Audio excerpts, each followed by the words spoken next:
really happy to be here for the 54th championship, World Championship.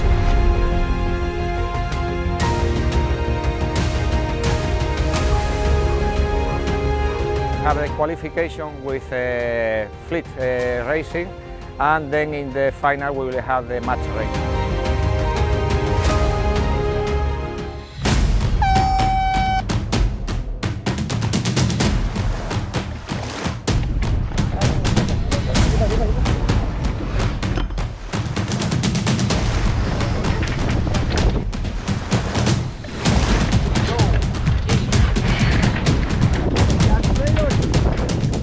Out on the water for a race or two. They got a big shift right at the end, but we squeezed one last race off.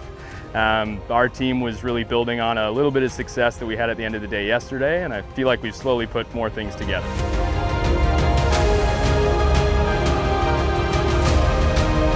So for us, it's an opportunity to be together and learn from the other sailors.